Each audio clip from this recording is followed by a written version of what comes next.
أرجو رضاك يا أنت الرحيم يا هبني عطاك يا أنت الكريم ومنك العطاء يا أنت العظيم يا فيك الرجاء يا أنت الحليم.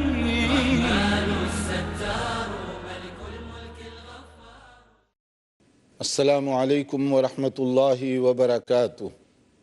الحمد للہ رب العالمین والصلاة والسلام علی رسولہ الکریم وعلی آلہ وصحبہ اجمعین ومن تبعہ بإحسان الی یوم الدین. اما بعد. محترم بھائیوں اور بہنوں، حدیث کی مشہور کتاب ریاض الصالحین کے ترجمے کا خلاصہ آپ کی خدمت میں پیش کیا جا رہا ہے. ریاض الصالحین انتخاب حدیث کا ایک ایسا مجموعہ ہے جسے 7ویں صدی ہجری کے مشہور عالم دین اور محدث امام نووی رحمۃ اللہ علیہ نے بڑی محنت اور عرق ریزی کے ساتھ مرتب کیا ہے. اس میں زندگی میں پیش آنے والے بہت سارے مسائل کا احاطہ کیا گیا ہے. ایمان اور عقیدے سے متعلق احادیث بھی ہیں، یومیہ اعمال کے متعلق بھی احادیث ہیں، تزکیہ نفس کے بارے میں بھی بہت ساری احادیث ہیں. لہٰذا یہ ایسا ذخیرہ حدیث ہے جو خطباء مساجد، ائمہ کرام اور گھر گھر کی ضرورت ہے، تاکہ ہم اپنی روز مرہ کی زندگی قرآن و سنت کی تعلیمات سے منور کر سکیں. امام نووی رحمۃ اللہ علیہ ہر باب میں، ہر چیپٹر میں اس حدیث کی مشہور کتاب کے مختلف قرآن مجید کی آیات اور مختلف احادیث سے استدلال کرتے ہیں. تو اس طرح سے قرآن مجید اور احادیث کا ایک بہترین ذخیرہ ہے یہ. تو آج ہمارے سامنے جو چیپٹر ہے، اس سے پہلے ہم نے مختلف ابواب کا تذکرہ کیا. آج جو چیپٹر ہے ہمارے سامنے وہ ہے امانت کے بارے میں. امانت ایک بہت ہی اہم صفت ہے، ایک بہت اہم ضرورت ہے. آدمی کی پہچان اس کی سچائی، امانت داری اور دیانت داری کے ذریعے سے ہوتی ہے. رسول اکرم صلی اللہ علیہ وسلم کو مکے کے مشرکین آپ کی نبوت کے اعلان سے پہلے امین کہا کرتے تھے، امانت دار، ٹرسٹ وردی، اور صادق کہا کرتے تھے، سچ بولنے والا. آپ کی عزت، آپ کا احترام ان کے دل و دماغ میں بسا ہوا تھا. یہ ایک اچھے انسان کی پہچان آج بھی ہے.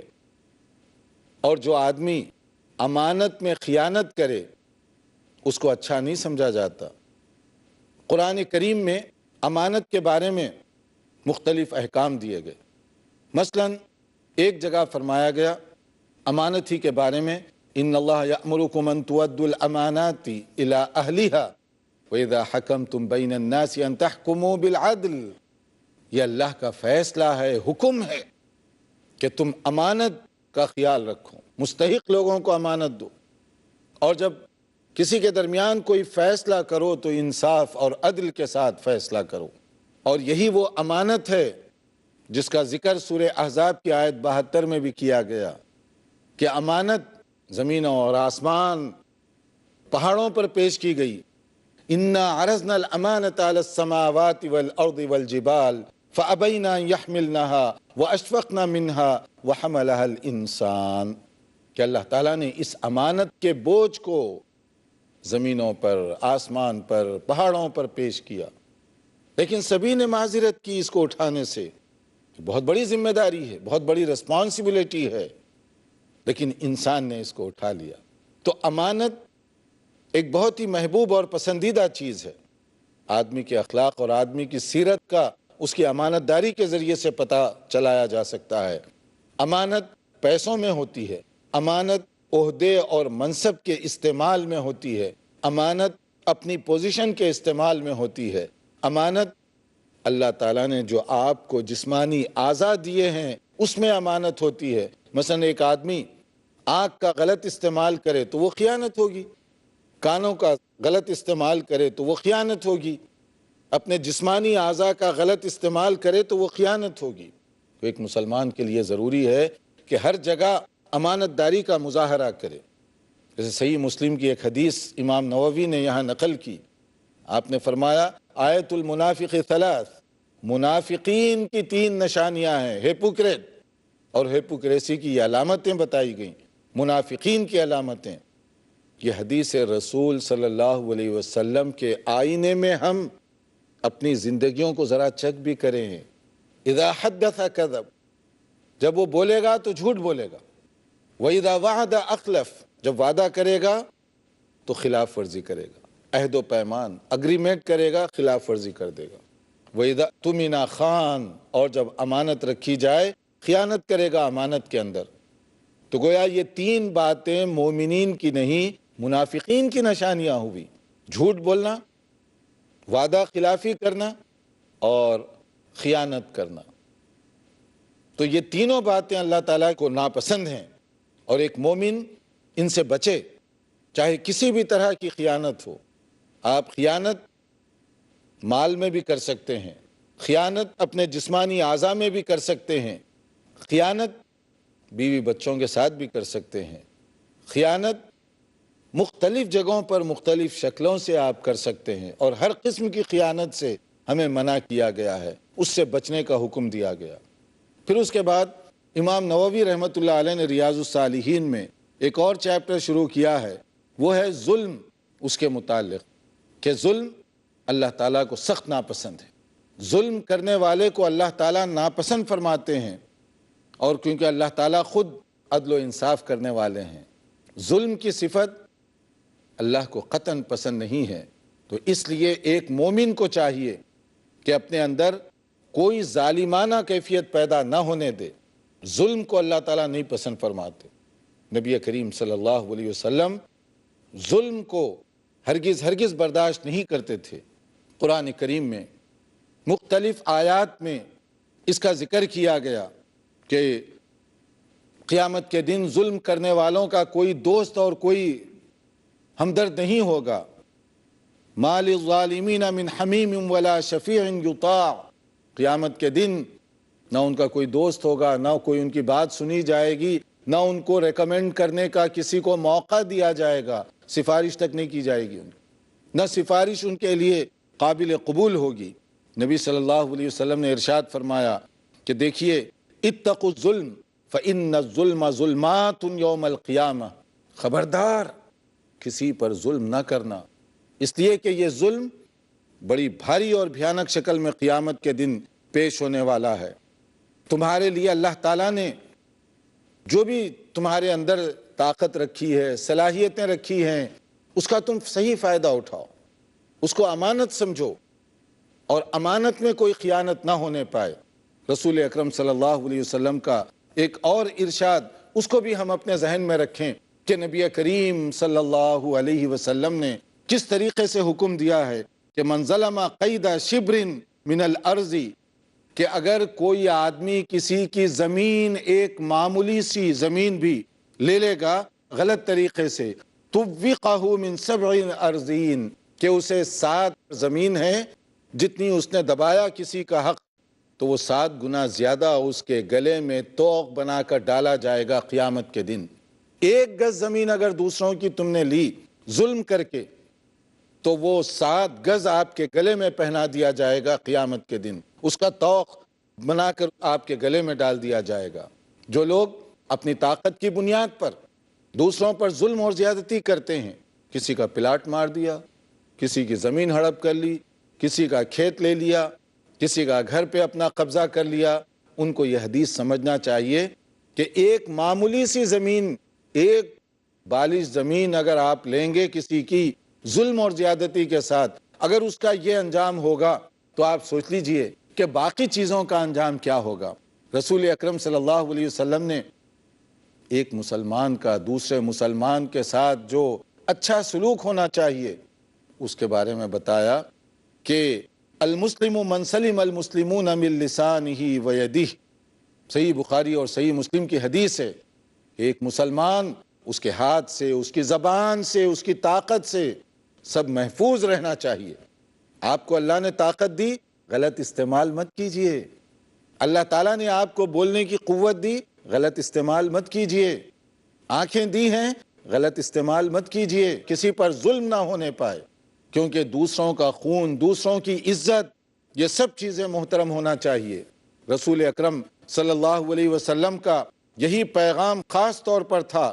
قیامت کے دن کیا کیا اس کے بارے میں ہوگا، اور حجۃ الوداع کے موقع پر آپ نے جو بات فرمائی تھی، ان دماءکم واموالکم واعراضکم حرام علیکم کحرمت یومکم ھذا، کہ تم دوسروں کی عزت کا خیال رکھو، ناحق خون نہ بہنے پائے، کسی کی عزت کے ساتھ کھلواڑ مت کرو، کیونکہ اس کے بارے میں قیامت کے دن سخت بحث پرس ہوگی۔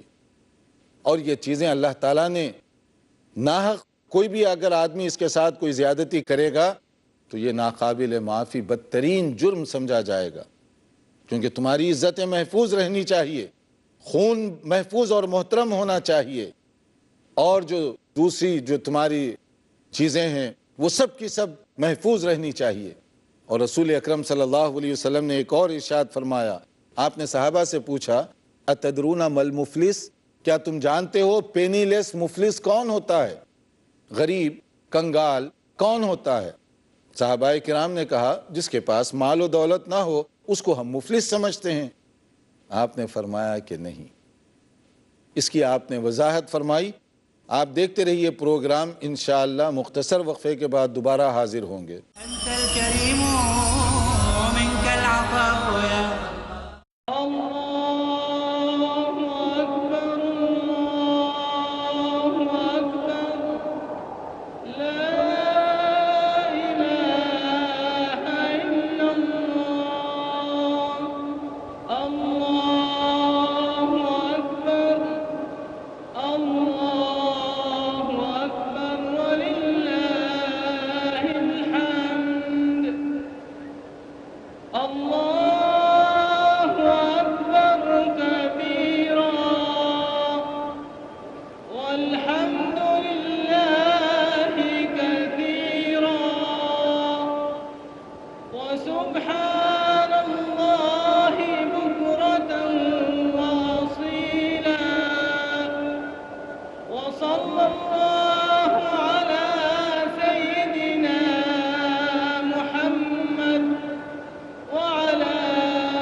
والسابقون الأولون من المهاجرين والأنصار والذين اتبعوهم بإحسان رضي الله عنهم ورضوا عنه۔ خلفائے راشدین کون ہیں؟ اللہ ان سے راضی اور وہ اللہ سے راضی، یہ خطاب عظیم انہیں کیوں ملا؟ وہ لوگ ہدایت یافتہ کیوں تھے؟ ان کی سیرت و سنت ہمارے لیے قابل اتباع کیوں ہے؟ خود نہ تھے جو راہ پر اوروں کے ہادی بن گئے، کیا نظر تھی جس نے مردوں کو مسیحا کر دیا؟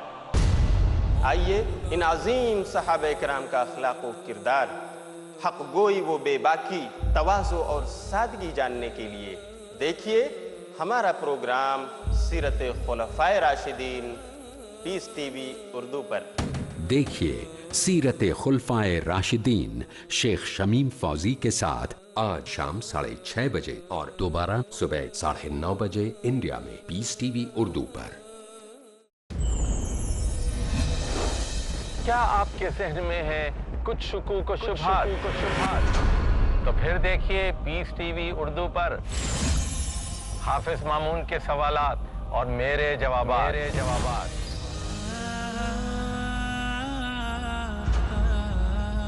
پروگرام ہے قرآن کے سائے میں۔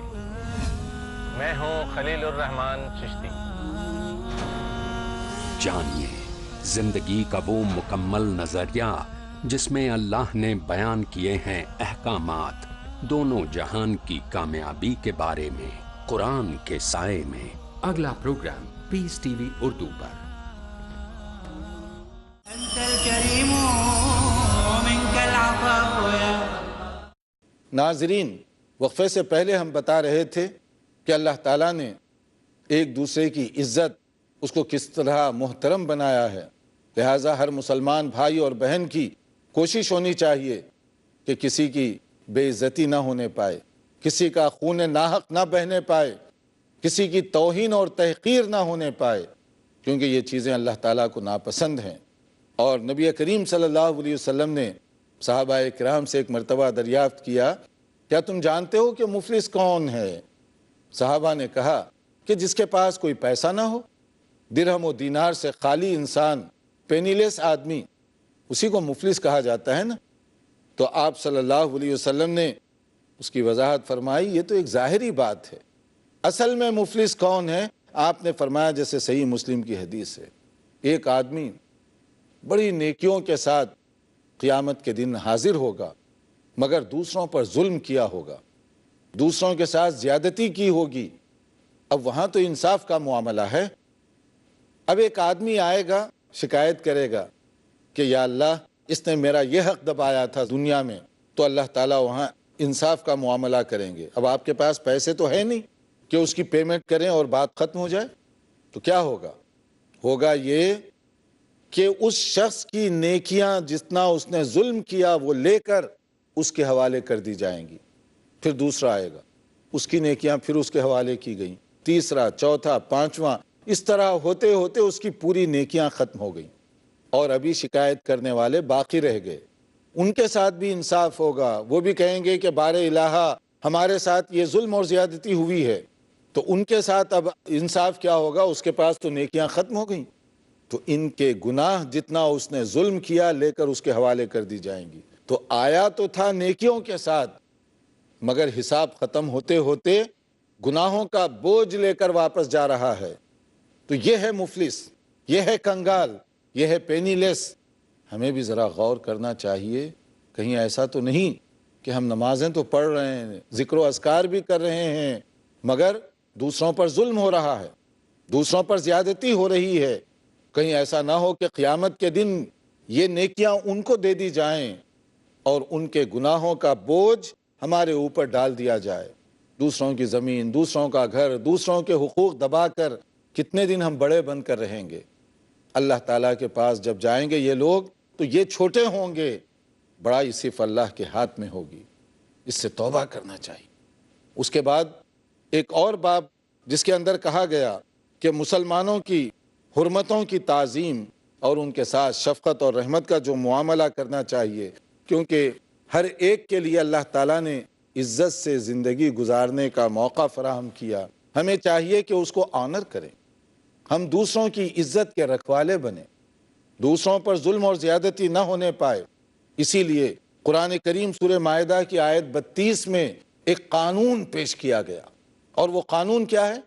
اگر کوئی شخص کسی ایک آدمی کا قتل ناحق کرتا ہے، کسی کا مرڈر کر دیا ناحق، گویا اس کا گناہ اتنا ہے، اس کی سنگینی اتنی زیادہ ہے کہ گویا اس نے ساری زمین کے انسانوں کا قتل کیا۔ ایک آدمی کا قتل ایکول ہے سارے انسانوں کو مارنے کے۔ اور اگر کوئی آدمی ایک آدمی کو بچا لے، ہمدردی اور اچھا سلوک کرے، تو گویا کہ اس نے سارے انسانوں کے ساتھ بہتر سلوک کیا۔ اس آیت کریمہ کو ہر وقت ذہن میں رکھنا چاہیے کہ ایک آدمی پر ظلم ایک آدمی پر نہیں ہوگا، بلکہ گویا کہ آپ نے ساری انسانیت پر ظلم کیا۔ اور مسلم معاشرے کی بنیاد کیسی ہو؟ رسول اکرم صلی اللہ علیہ وسلم نے کیا پیارا ارشاد فرمایا۔ تمام بھائیوں کو، تمام بہنوں کو اس حدیث پر غور کرنا چاہیے۔ آپ نے فرمایا المؤمن للمؤمن کالبنیان یشد بعضہ بعضا، کہ مسلمان آپس میں گویا ایک عمارت کے اندر جڑی ہوئی اینٹوں کی طرح سے ہیں۔ ایک اینٹ، ایک بریک دوسری اینٹ کی تقویت کا سبب بنتی ہے۔ تو ایک مسلمان دوسری مسلمان کے لیے تقویت اور طاقت کا سبب بنے، اس کی ٹانگ کھینچنا، اس کو نقصان پہنچانا، اس پر ظلم اور زیادتی کرنا، یہ سخت ناپسندیدہ چیز ہے۔ جس طرح سے ایک دیوار اسی وقت دیوار قائم رہ سکتی ہے جبکہ ساری اینٹیں جڑی ہوئی ہوں مضبوطی کے ساتھ، اسی طرح سے تمام مسلمان بھائی بھائی بن کر زندگی گزاریں، ایک دیوار کی اینٹوں کی طرح سے ایک دوسرے کی طاقت کا سبب بنیں، ایک دوسرے سے محبت کریں، اور محبت بھی کیسی؟ رسول اکرم صلی اللہ علیہ وسلم نے ارشاد فرمایا، ایک اور حدیث جو بہت ہی اہم ہے، بخاری اور مسلم کی روایت ہے، جس میں کہا گیا مثل المؤمنین فی توادہم وتراحمہم وتعاطفہم مثل الجسد اذا اشتکا منہ عضو تداعى له سائر الجسد بالسہر والحمى، کہ مسلمانوں کی مثال آپس میں ایسی ہے، ان کی شفقت میں، ان کی نرمی میں، ان کی محبت میں، ایک دوسرے کے ساتھ ہمدردی میں، جیسے ایک جسم کے مختلف اعضاء ہیں، آرگنس آف باڈی۔ آنکھ کا الگ کام ہے، کان کا الگ کام ہے، ناک کا الگ کام ہے، ہاتھ کا الگ، پاؤں کا، ہر ایک کا کام الگ الگ ہے، مگر سب کس کے لیے کام کر رہے ہیں؟ جسم کے لیے کام کر رہے ہیں۔ آنکھ بھی جسم کے لیے کام کر رہی ہے، کان بھی جسم کا حصہ ہیں، ہاتھ بھی جسم کا حصہ ہیں، پاؤں بھی جسم کا حصہ ہیں، ہر ایک کا کام الگ الگ ہے، مگر وہ سب کام کر رہے ہیں انسانی جسم کے لیے۔ اس کی مثال ایسی دی جا سکتی ہے، جیسے آپ نے دیکھا ہوگا اگر کبھی کسی کے پاؤں میں کانٹا چبھ جائے، آنکھوں سے آنسو نکل پڑتے ہیں، حالانکہ کانٹا آنکھ میں نہیں چبھا، پاؤں میں چبھا، پاؤں کی تکلیف ہوئی، آنکھ سے آنسو بہہ پڑے۔ اسی طرح مسلمانوں کی آپس میں مثال دی گئی کہ ان کی آپس میں مثال محبت میں، الفت اور شفقت میں ایک جسم کے مختلف حصوں کی طرح سے ہونی چاہیے۔ ایک کے اوپر تکلیف آئے تو دوسرا شخص اس تکلیف کو اپنے دل میں محسوس کرے، دوسروں کے ساتھ ہمدردی کرے، محبت کا معاملہ کرے۔ اس حدیث کو پڑھنے کے بعد آپس کی نفرتوں کو مٹائیے، کدورتوں کو دور کیجیے۔ نبی کریم صلی اللہ علیہ وسلم نے ایک اور حدیث میں جو ارشاد فرمایا، من لا یرحم الناس لا یرحمہ اللہ، صحیح بخاری اور مسلم کی حدیث ہے، جو لوگوں پر رحم نہیں کرتا اللہ تعالیٰ کی رحمت سے بھی وہ محروم رہے گا، اللہ اس پر رحم نہیں فرمائے گا۔ آپ لوگوں پر رحم کرنا سیکھیے۔ اگر آپ چاہتے ہیں کہ اللہ تعالیٰ آپ پر مہربانی کرے، اللہ تعالیٰ آپ کے ساتھ ہمدردی کرے، تو آپ بھی لوگوں کے ساتھ، اللہ کی مخلوق کے ساتھ ہمدردی کرنے والے بن جائیے، مہربانی کرنے والے بن جائیے۔ اور یہ ہمدردی کس کس جگہ پر دیکھنے میں آئی؟ اللہ اکبر! رسول اکرم صلی اللہ علیہ وسلم کا نمونہ ذرا سامنے رکھیے۔ نبی صلی اللہ علیہ وسلم نماز پڑھانے کے لیے مسجد میں تشریف لا رہے ہیں، آپ کا خیال ہے کہ نماز آج تھوڑی سی میں لمبی پڑھا دوں گا، مگر جب آپ اللہ اکبر کر کے نماز شروع فرماتے ہیں تو پھر کوئی بچے کے رونے کی آواز آتی ہے، آپ نماز اپنی مختصر کر دیتے ہیں تاکہ جو بچے کی ماں ہے اس کو تکلیف نہ ہو اس کی وجہ سے۔ اتنی ہمدردی، اتنی نرمی اور پیار کا معاملہ۔ اور جماعت کے لیے اماموں سے آپ نے انہیں جو ہدایات دی ہیں کہ امامت کے آداب کیا ہیں، امام کو کن کن چیزوں سے متصف ہونا چاہیے، آپ نے اس سلسلے میں فرمایا جماعت کے آداب کے بارے میں کیا فرمایا؟ اذا صلی احدکم للناس فلیخفف، اگر تم نماز پڑھاؤ امام بن کر تو نماز متوسط درجے کی پڑھاؤ، مختصر نماز پڑھاؤ، بہت لمبی چوڑی نماز نہ پڑھاؤ۔ کیوں؟ وجہ کیا ہے اس کی؟ دیکھیے ہمدردی کا انداز، فإن فیہم الضعیف والسقیم والکبیر، اس لیے کہ نمازیوں میں کمزور بھی ہو سکتے ہیں، بڑی عمر کے لوگ بھی ہو سکتے ہیں، ناتوان بھی ہو سکتے ہیں، یا ضرورت مند بھی ہو سکتے ہیں۔ اور اگر تم الگ نماز پڑھو، انفرادی نماز، جتنی چاہے لمبی پڑھو، کیونکہ یہ آپ کا اپنا مسئلہ ہے، کوئی آپ کو اب فالو نہیں کر رہا ہے، تو آپ جتنی چاہے، جتنی صلاحیت اور طاقت ہے، جتنی ہمت ہے، اتنی لمبی نماز آپ پڑھیے۔ اور یہی نبی صلی اللہ علیہ وسلم کا طریقہ رہا کرتا تھا۔ آپ اپنی نماز جب گھر میں پڑھتے، قیام اللیل، بہت طویل سجدہ، طویل رکوع، طویل قیام فرماتے، اور جب جماعت میں جاتے مختصر، تاکہ کسی کو کوئی تکلیف یا پریشانی نہ ہو۔ لیکن کیا ایسے ہی عمل ہوتا ہے؟ آج کل دیکھنے میں آتا ہے عموماً اس کے برعکس، کہ بعض اوقات جماعت کے ساتھ نماز ہوتی ہے تو لوگوں کو خیال نہیں ہوتا کہ پیچھے کون کون ٹھہرا ہوا ہے، طویل سے طویل ترین نماز۔ اور جب اسی آدمی کو دیکھیں انفرادی جب نماز پڑھتا ہے تو وہ اتنا تیزی کے ساتھ دوڑتا ہے جیسے کہ اسے کہیں فوری طور پر جانا پڑ گیا ہے، یعنی الٹا ہو رہا ہے۔ تو سنت پر عمل کرنے کا ہر جگہ فائدہ ہے، ورنہ ہر جگہ نقصان ہی نقصان بھگتنا پڑے گا۔ اور اسی طرح سے نبی صلی اللہ علیہ وسلم نے فرمایا کل المسلم علی المسلم حرام دمہ و مالہ و عرضہ، صحیح مسلم کی حدیث ہے۔ یاد رکھیے، ہر مسلمان محترم، آنریبل، معزز ہونا چاہیے آپ کی نظر میں، کسی کو حقیر مت سمجھیے۔ مسلمان کا خون، مسلمان کی عزت اور مسلمان کا مال، اس کی ساری زندگی گویا کہ محترم ہے، ہمیں بھی چاہیے کہ اس کو محترم سمجھیں، اور اگر ایسے نہ ہو تو اس کا نقصان آخرت میں ہمیں اٹھانا ہوگا۔ اللہ تعالیٰ سمجھنے اور عمل کرنے کی توفیق عطا فرمائے۔ والسلام علیکم ورحمۃ اللہ وبرکاتہ۔